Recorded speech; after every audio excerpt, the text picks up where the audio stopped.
3 U.S. senators are currently taking action to revoke the CDC's conditional sale order and instead require the CDC to provide realistic guidance for the cruise lines to start safe operations in the United States as soon as July 4th of this year. Hey everyone, this is Chris with High Seas Cruising, and we're going to talk about it right after this. So welcome to today's video.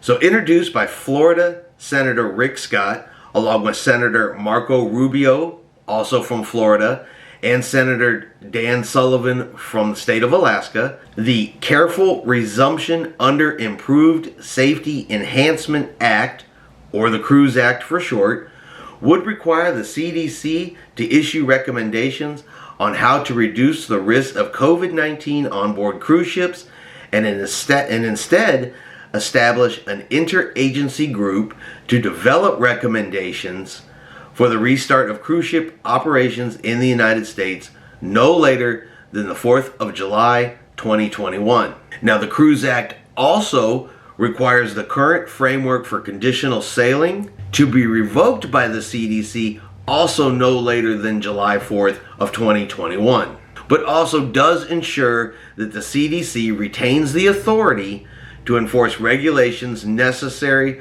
for the prevention and spread of communicable diseases on board individual cruise ships. So in a statement from Senator Rick Scott, he said, "Florida is a tourism state with thousands of jobs relying on the success of our ports, cruise lines, and maritime industries.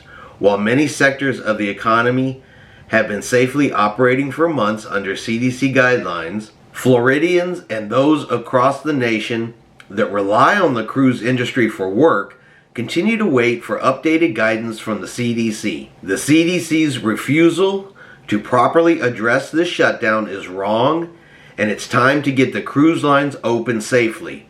Our bill, the Cruise Act, says we're not waiting on the CDC any longer.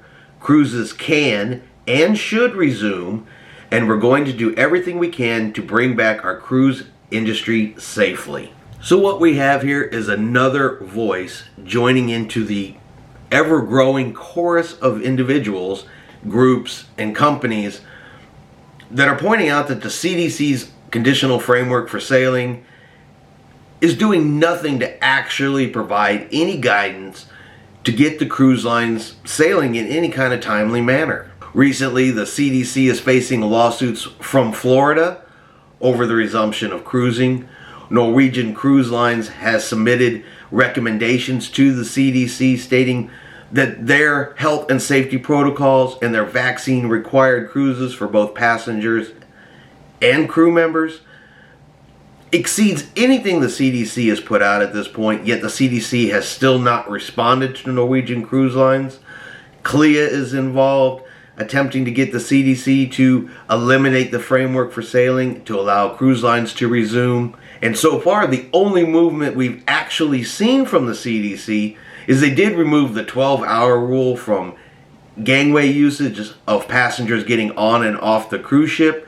But even that they did without any type of announcement. It's simply the change appeared on their website within the framework for conditional sailing. And there have begun to be more and more reports about the resumption of cruising in news and local news.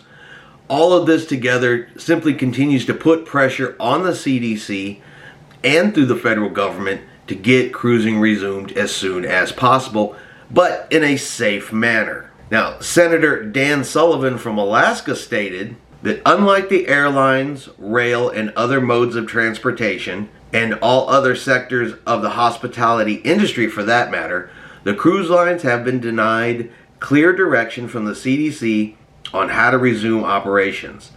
As a result, potential cruises this summer, when the president said the country will be able to return to normal with more and more Americans getting vaccinated, have been left adrift.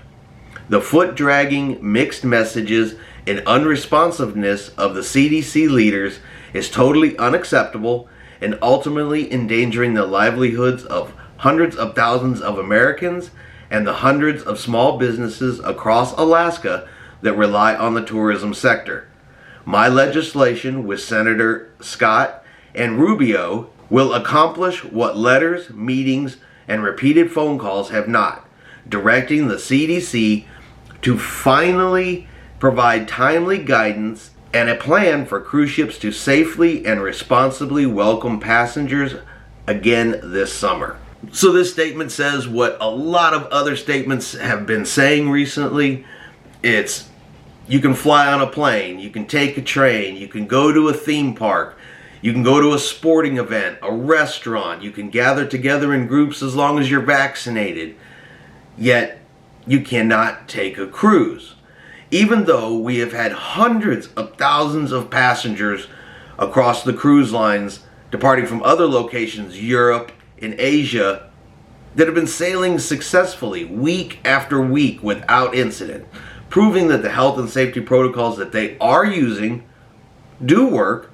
And these are on cruise ships that don't even require vaccines yet. So for some of the upcoming cruises this summer, they're going to be cruising out of the Caribbean, out of Nassau, St. Martin, the Bermudas. Those cruises do require vaccinations for both passengers and crew, and that's just an additional safety measure. Virgin Voyages has stated they want their crews and passengers fully vaccinated. Norwegian Cruise Line is talking about having their crew and passengers fully vaccinated. So the current requirements just from the cruise lines themselves with health and safety protocols in order to take a cruise is stronger than any health and safety protocol that's currently in the United States or on any other form of tourism. You don't have to have a vaccination to go stay in a hotel. You don't have to have a vaccination to go to Disney World. But the cruise lines are wanting one just to increase their own health and safety protocols. So honestly, which one is really safer? Fly on an airplane to Disney or take a cruise? The current science shows, and the current statistics shows, and the things that the cruise lines have done and proven by their current sailings, say it's a cruise ship. Now this original announcement and the documentation with this can be found on Senator Rick Scott's official website, and I'm going to go ahead and put a link to that in the description below if you want to go over there and take a look at that. So in the end, will this make a difference or not? Will this even get any traction through the federal government? And honestly, at this point, we just don't know.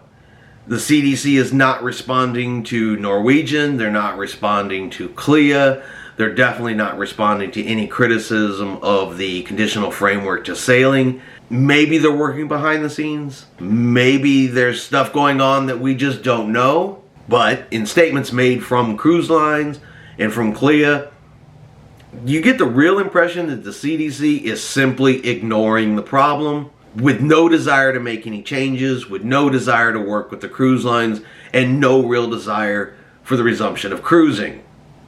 But only time will continue to tell whether that's true or not, as we wait and see if they provide any kind of response to this act, or whether the Cruise Act will actually get any traction in the federal government so that we can get back out cruising, which essentially is all we want to do, is get cruising going again, get people back to work, get the economy boosted, and get back to taking our vacations. Well, hope you enjoyed today's video. If you did, let's give it a thumbs up, hit that subscribe button, and we will see you out on the high seas.